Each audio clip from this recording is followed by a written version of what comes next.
we have to accept in ourselves that we're not going to be perfect and that we're going to have shortcomings in our spiritual journey. We're going to have regressions. Welcome back to the What's the Dill podcast. I'm your host, Pete Dill. And as always, I want to thank you all for stopping by, checking in, watching, listening, however you are consuming this. Make sure you like and subscribe so you never miss an episode, and share this with someone who you think might like it, because today we're talking about why our faith is like a sleep regression. Yes, we're going back into the wild world of kids. Last week, we talked about potty training, how God is potty training me. He's potty training you guys. You might think you're spiritually potty trained. Maybe you are. Maybe you're not. I know for me, spiritually, I'm still peeing a little bit on the ground. Still need to make it to that potty. That episode, I think, was so great, and a lot of people really liked it and reached out to me, and I think it was relatable and spoke to a lot of people. So today we're going to talk a little bit. We're going to follow that theme. We're going to talk a little about the kid stuff. It's top of mind for me, as always. We're going to keep jumping into it. Today we're talking about why faith is like sleep regressions. Let me set the scene for you here. Not trying to trash one of the sweet babies I got in this house, but one of them is going through a pretty intense sleep regression. You know, we think everything's going well, sleeping through the night, everything is good, but then one night to the next, one of our little babies is just up and at 'em and crying and screaming and needing help and needing us to stay in the room, and we're trying to follow the taking care of babies and the pamphlets and all these things. We're all the tactics to how to help them along in their sleep journey. But it's just a sleep regression, and it happens, and it just happens. It's like this weird inevitability that I'm finding out about raising these little kids. They just have sleep regressions. Just one morning, they're like, yeah, I'm fine. And the next night, they're like, I may never sleep again in the night. I refuse to do it. I won't do it. I don't like it. I'm not going to do it. And, me and Tanya, producer Tanya, are like strategizing what we should do, how we're doing this. Do we hold the line? Do we let them sleep in our bed? Do we sit there with them? Do we sing a bunch of songs? What is kind of the right tactics to take to help them get back to normal sleep? And something that struck me so much the past couple weeks, because it's been a couple weeks, is that sleep regressions are normal. Like, as much as we want to fight them, as much as we're trying to figure out the best way to deal with them, sleep regressions are normal.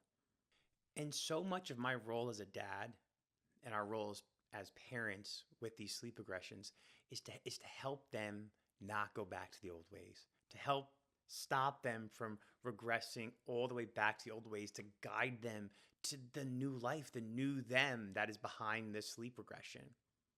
We can't make them sleep. We can't make them not wake up, but we can help them along the way, be patient with them in this kind of new person they're going to be behind this sleep regression. Because like I was saying, sleep regressions are often a sign of them developing mentally, physically. Something's happening inside of them that is growing and is causing them to disturbance in their sleep. There's this disturbance in their sleep because of something growing inside of them.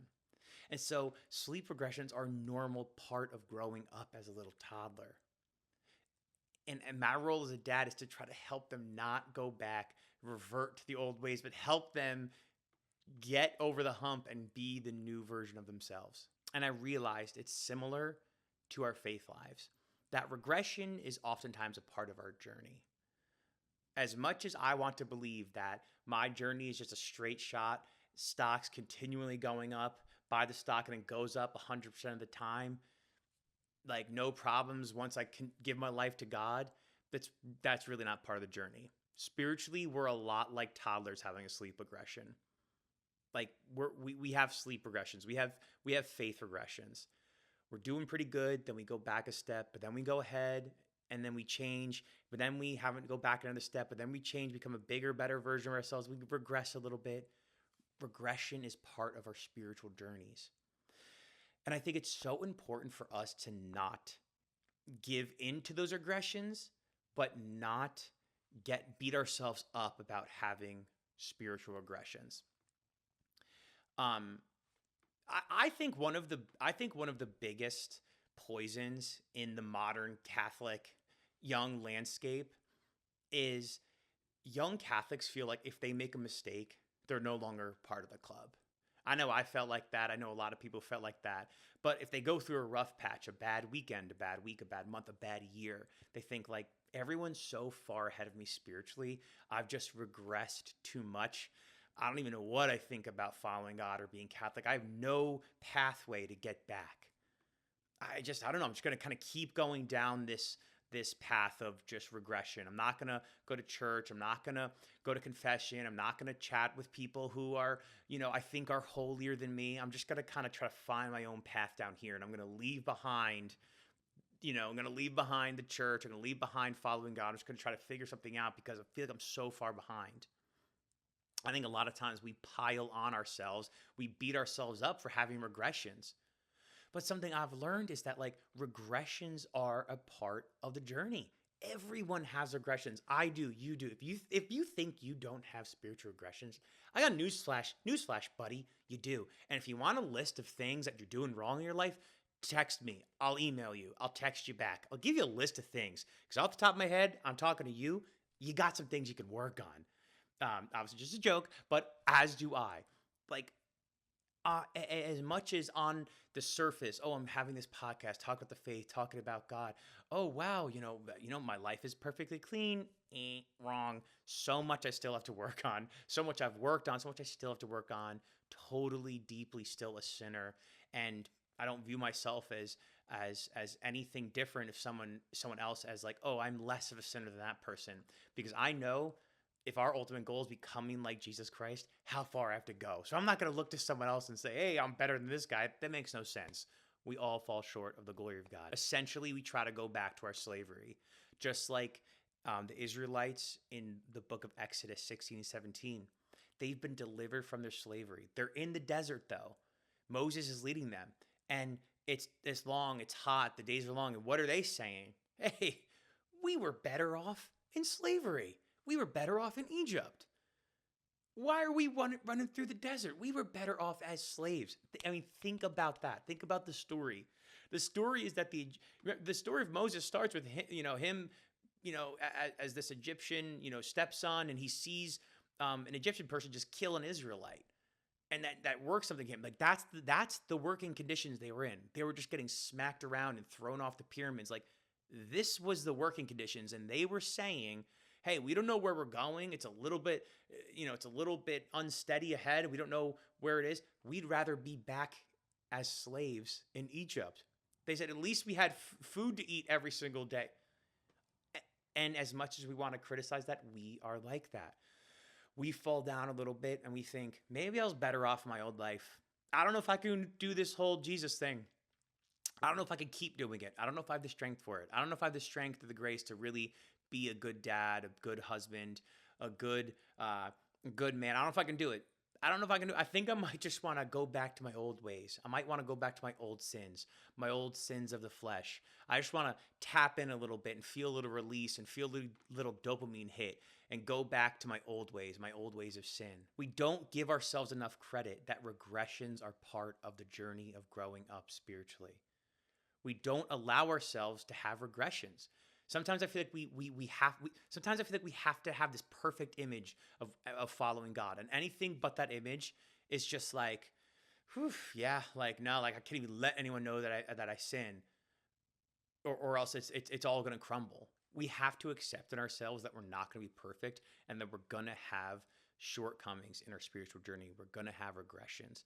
But instead of going back into slavery, instead of going back into our sins and our old ways, we have to get back up and we have to dust ourselves off and continue on the journey little by little by little. And over time, we start to see our growth.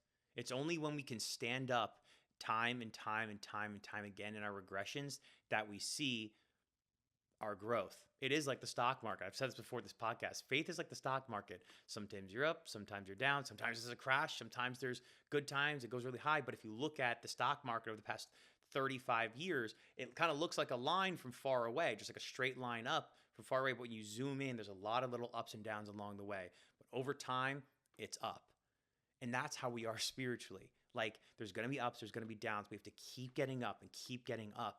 And not just resign to our sin and resign to our old habits, resign to our slavery and go back, but continue to get up, accept that we're going to have some regressions, and keep going. Galatians 5:1 says, "It is for freedom that Christ has set us free. Stand firm then, and do not let yourself be burdened again by a yoke of slavery. And in this scenario, they're talking about sin. Like sin enslaves us spiritually. And when we give into that sin and don't get back up, that will keep us enslaved. But when we give into sin but get back up, go to confession and dust ourselves off and keep going, that is where we start to find the freedom in Christ. When we can dust ourselves off, because whether we like it or not, like we've talked about with Father Jacques Philippe, the change we want in our life, the growth we want in our spiritual life, the men and women we want to be in our lives, those goals are start from within us and start from changes within us. We want the world to change. We want the church to change. We want people to be healed. And it all starts with me. And God is like a really good parent with us.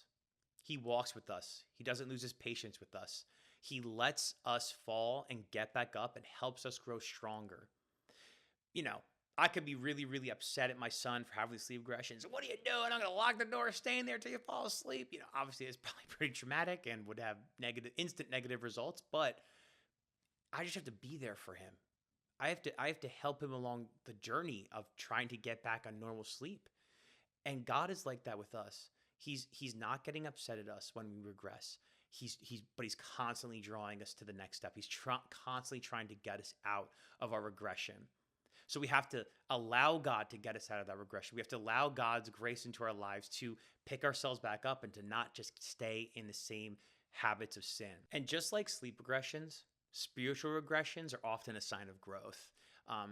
It's a good thing when we can actually recognize that we've fallen, that we fell, because that means our conscience are working. Our conscience is working within us to say, I did something wrong. Because when we don't get back up, when we fall down and regress in sin, over time, you can't even, our hearts become hard. We don't even recognize sin. You don't even have any feeling of sin. When you sin and sin and sin and sin, eventually your heart gets so hard that you're just like, I don't feel anything when I sin. What even is sin? How could it be sin? I don't feel anything. So when you spiritually regress, when you fall into that sin and you feel bad about it, that's actually a sign of growth. That's a good thing that you're feeling that way. Someone might hear this right now and be like, what do you mean spiritual regression? Like, what even is this? All this foo-foo language, journey, path of care. Like, just be kind, just be a good person. Is it that bad? You have to really judge yourself on how much you're sinning or not sinning. And to that I say, imaginary person in an imaginary conversation on my podcast, I do think sin is real, and I do think it matters. And a well-formed conscience will help bring us out of our sin and help us acknowledge when we've fallen short. So that's a good thing. So let's remember that.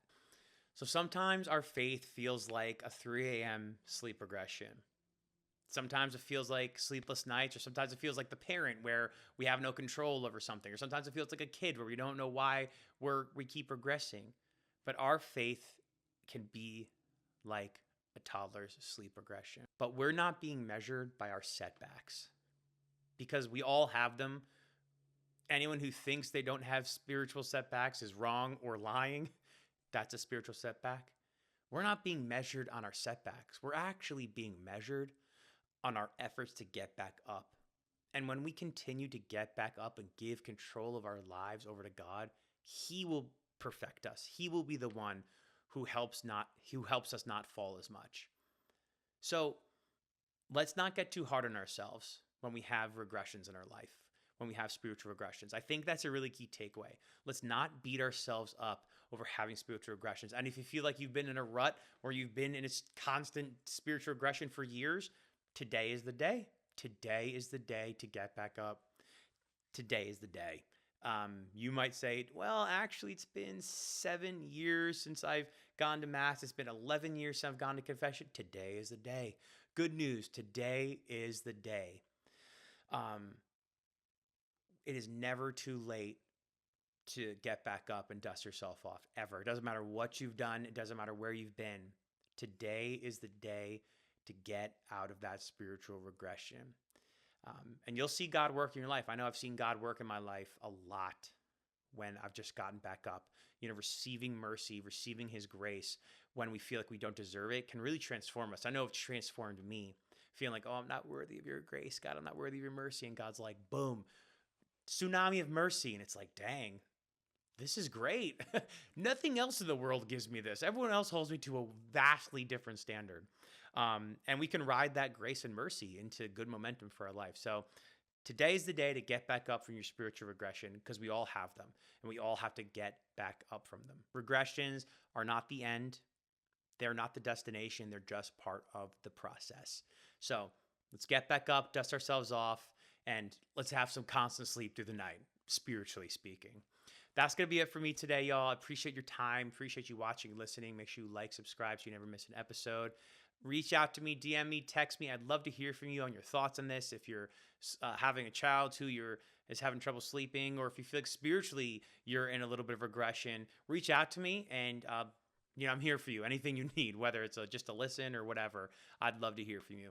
Okay, y'all. Talk to y'all soon. Peace. Bye.